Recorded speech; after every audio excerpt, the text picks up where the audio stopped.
I'm the storyteller, and my stories must be told. I have many stories, tales for both the young and old. I have many voices to describe many places. Many names have I, and many faces.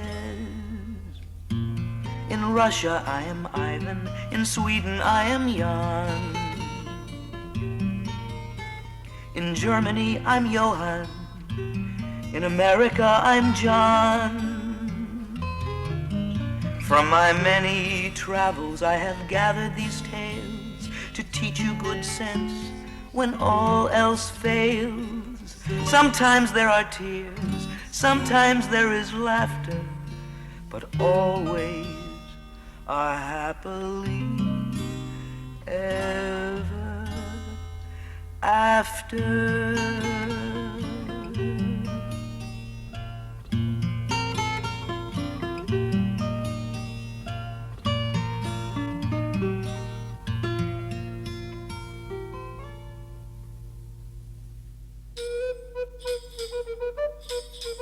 Long ago and far away, in a hot and beautiful land, there lived in great comfort and splendor a rich young man called Hakim. His father had just died and left him a great fortune. Now Hakim loved good living and spent his fortune entertaining his friends with grand feasts. He had a great love of horses, and there was nothing he liked better than to be surrounded by his friends as he watched the horses race across the sand. Hakim had no thoughts of looking after his fortune, and he was always giving money away. Whatever he wanted, he would buy. If he saw a horse he liked, he would give its owner a great bag of gold, even though the stables were already full of horses. He was equally generous with his friends. Whatever they wanted, Hakim would buy. Months passed, and it wasn't long before Hakim had spent all his fortune. He had to sell everything, his camels, his sheep, and his stable of horses. At last, there was nothing left to sell, and Hakim was now homeless and hungry. So one day, he decided to go to the market and see if he could find some work. He knew that sometimes sheiks passed in looking for servants. Perhaps he might be lucky. He did hope so, for he had not eaten for 3 days, and he was very tired and hungry.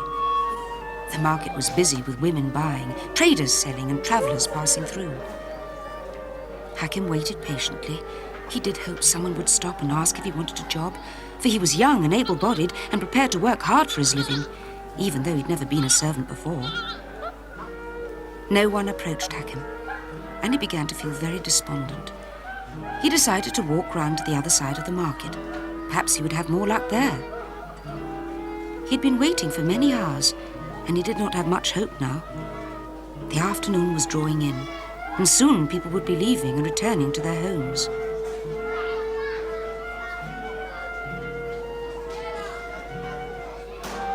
But just as Hakim was about to leave, who should come down the steps into the market but an elderly sheik with a sad expression. He walked slowly across the square, and as he came closer, Hakim caught sight of him through the crowd. Suddenly, he realized who it was. It was his favorite uncle, whom he hadn't seen for many months. How wonderful! Perhaps he would give him a job. Hakim hurried over. "Greetings, uncle," he cried. "Don't you remember me?" The sheik smiled. "Yes, though you look careworn, I know you to be my nephew," he said. And he embraced Hakim warmly. "I'm so glad I found you, uncle," sighed Hakim. And as he and the sheik made their way through the market, Hakim told his uncle how he had foolishly spent his fortune and how he was now penniless, homeless, and without any work. The sheik listened silently and did not criticize his nephew. Surely he had learnt his lesson. Besides, he had an idea how to help him. So he said, "I have just the job for you, Hakim. Do not ask questions, just come with me. You must work hard, though." "Of course I will, uncle," cried Hakim in delight. So the sheik led his grateful nephew off through the market and away to where his men were waiting. A horse was soon found for Hakim, and in no time they were galloping out of the city and across the desert towards the Sheikh's palace. As Hakim galloped across the sand, he felt happy and full of hope.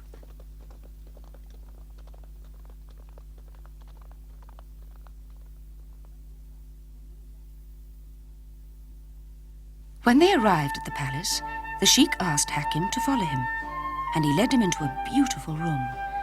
There were fine carpets on the floor, and the room was lit by golden lamps. Inviting Hakim to sit, the Sheikh leant forward and opened his money box. Hakim saw it was filled with gold coins. "Take this gold, Hakim, and with it manage my household," said the Sheikh. "It will be my honor," said Hakim happily. "Now come with me," said the Sheikh, and he led Hakim across the room until they came to a window that looked down into the courtyard. There sat 4 sheiks in a circle, weeping and moaning in great sorrow.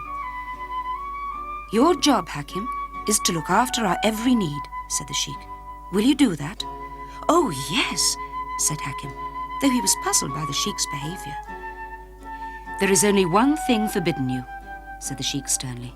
"You must never ask us why we weep." Hakim promised never to ask. So for many years, Hakim served the 5 sheiks faithfully. Nothing was too much trouble for him. He did his job silently and well, and his uncle was very pleased with his good work. Sometimes Hakim did wonder at the terrible grief of the 5 sheiks, but they never spoke about it, and he respected their silence. Until, with the passing years, the grieving sheiks died one by one of their terrible sorrow, and were buried in magnificent stone tombs in the palace garden. At last, the 4th Sheik died and left Hakim and his uncle alone in the great palace. The Sheik was very sad to lose his close companions of many years. Hakim began to fear that it wouldn't be long before his uncle too began to pine away and die.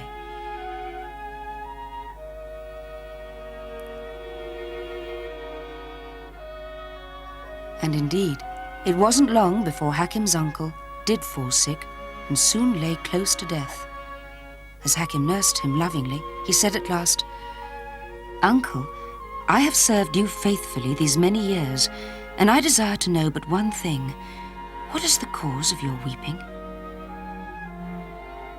"You should not have asked, but if you listen to me, perhaps it will save you from suffering."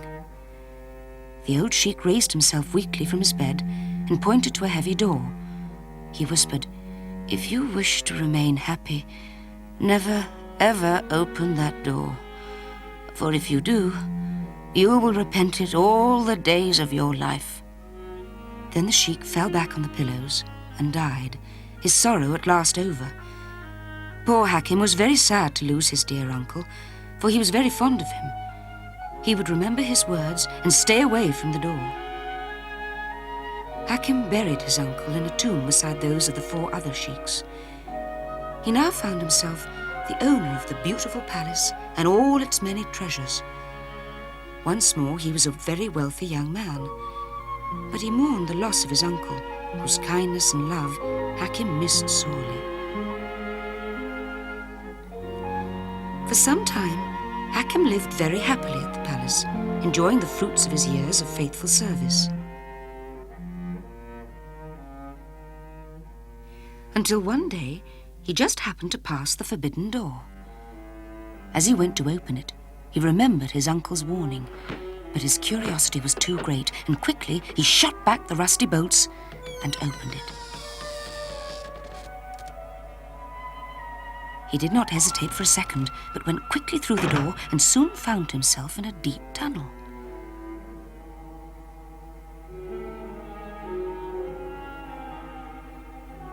He had no idea where it led to.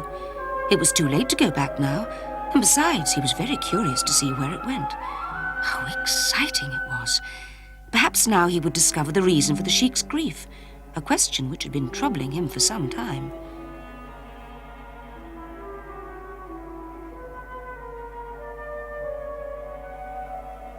At last, Hakim came to the end of the tunnel and found himself on a cliff overlooking a strange country. Just as Hakim was wondering what to do, a giant appeared from nowhere, and before Hakim could run away, the giant picked him up and started carrying him up the mountain. Hakim was much too frightened to say anything to the giant, and the giant said not a word to him.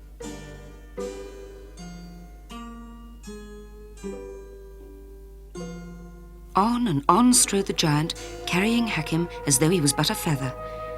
Hakim looked about, but had no idea where he was.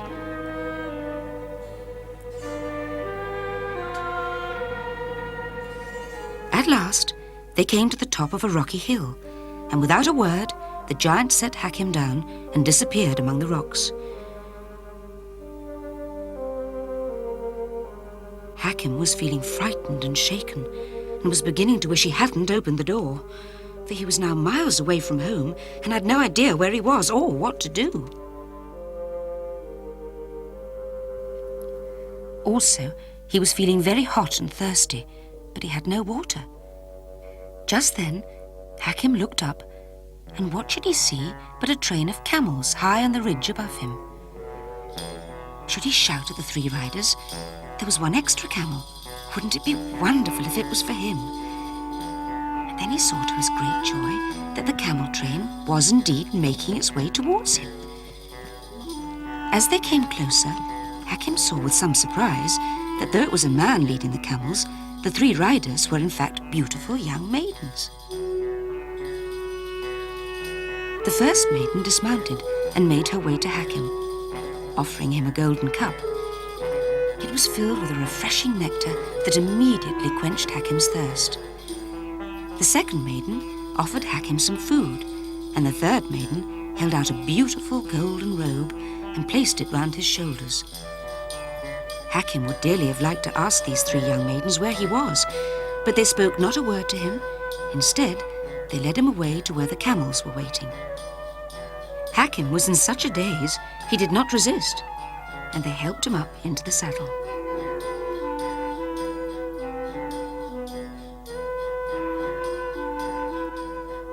One of the maidens placed a golden headdress on him. And they set off across the hot, dry desert.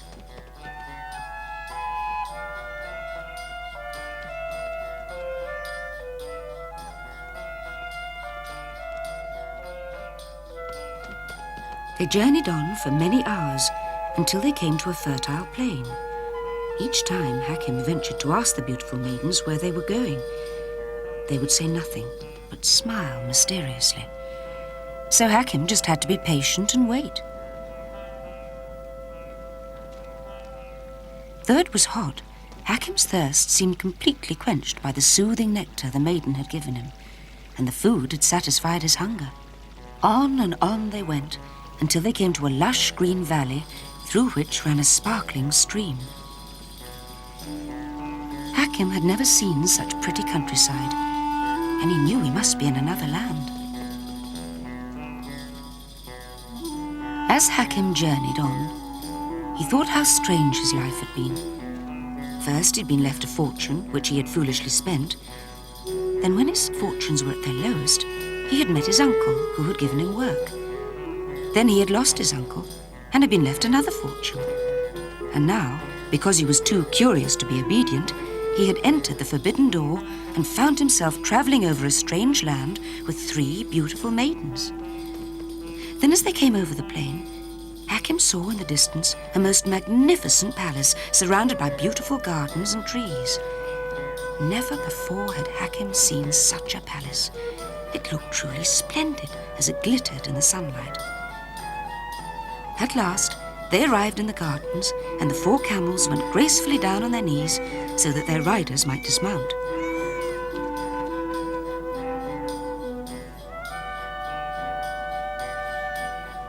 The three beautiful maidens climbed down with great ease, but Hakim was so overcome that he just sat there until one of the maidens gently helped him down. They led Hakim away through the gardens until they came to a sumptuous inner courtyard hung with silk. Many soldiers stood on guard, who bowed as Hakim and the maidens passed by.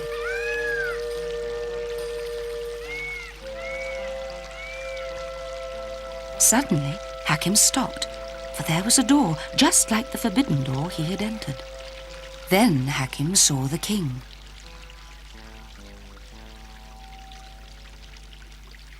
The king said not a word to the nervous young man, but took him gently by the hand and led him up onto the silken throne.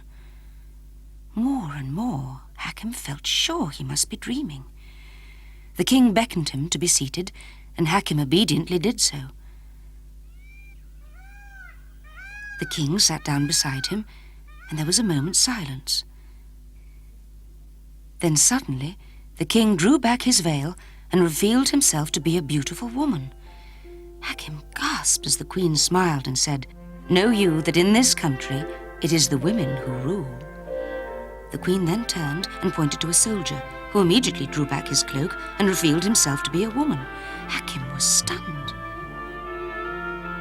"But are there no men in your kingdom?" he asked. "Oh yes, many," smiled the queen. "They work in the land and look after the needs of our people, while we women are the soldiers, magistrates and governors." Just then, a grey-haired woman appeared. She was very dignified, and Hakim guessed she must be the vizier. The queen nodded to her and said, "Please bring forth the Qadi and witnesses." The vizier then withdrew. The queen turned to Hakim and smiling said, "Are you happy I should be your wife?" When Hakim heard this, he was truly overcome. "But I am unworthy of the honor," he gasped as he gazed adoringly at her. She just smiled gently and then pointed to the fabulous palace, saying, "All that you see before you is yours. My kingdom is your kingdom." Hakim could not believe it. He must be dreaming. Then the queen looked at him very solemnly and, pointing to the door, said, "There is only one thing that is forbidden of you here. You must not open that door, or you will be forever sorry." Hakim nodded solemnly. He would not open the door this time. Just then, the vizier returned with the Qadi and the witnesses. Hakim noticed that again they were all women. Hakim and the queen rose from the throne and came down to where the Qadi was waiting.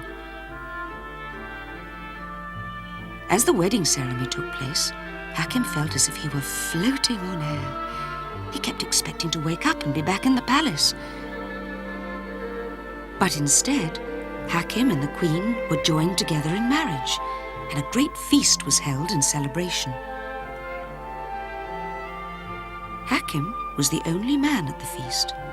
The beautiful maidens laughed and talked and ate the many delicious foods. All of them seemed delighted that their queen had married the young man. Hakim blessed the day that he had disobeyed his uncle's orders and opened the door into this wonderful and enchanting world. If he had stayed in the palace, he would never have wanted for anything. But if he hadn't entered the forbidden door, he would never have gained such a beautiful queen for a wife, and all the priceless possessions which he now so happily shared with him. The feast went on all day, as more and more delicious fruits and sweets were brought. Hakim just wished that his uncle had not been so stubborn, for if he had opened the door, he could have enjoyed all this splendor and delight. It was not difficult to obey the queen and stay away from the forbidden door, for he had everything he desired. For 7 years, Hakim lived very happily with his queen. He was given everything and wanted for nothing. Until one day, he just happened to pass the forbidden door, which he'd forgotten all about. Suddenly, he felt curious. Why wouldn't his wife allow him to open it? Perhaps behind it there lay greater treasure, more than which he now possessed. Had he not been forbidden to open the first door? So unable to resist his curiosity and greed, he opened the door and went down into the tunnel. As he made his way deeper into the tunnel, he thought how very silly his wife was to forbid him to see where the door led to. For if there was nothing very interesting at the end, he could always turn back.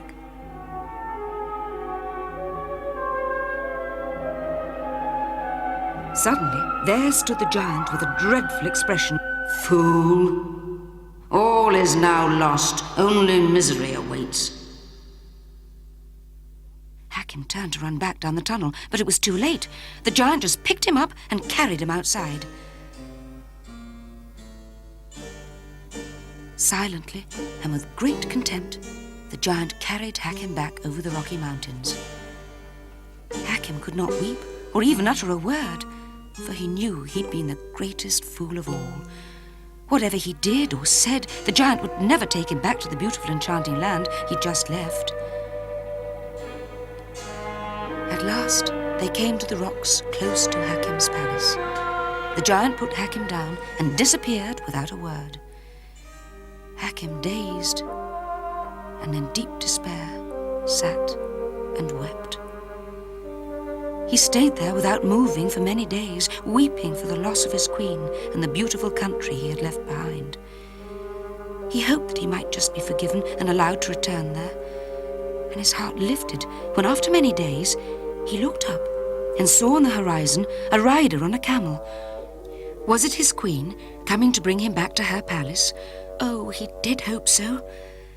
But with a faint whisper of, "Goodbye, Hakim, weep for evermore," the rider disappeared.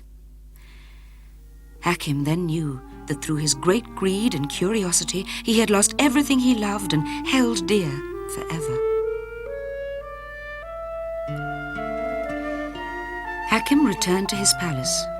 At last he understood the reason for the other sheik's grief.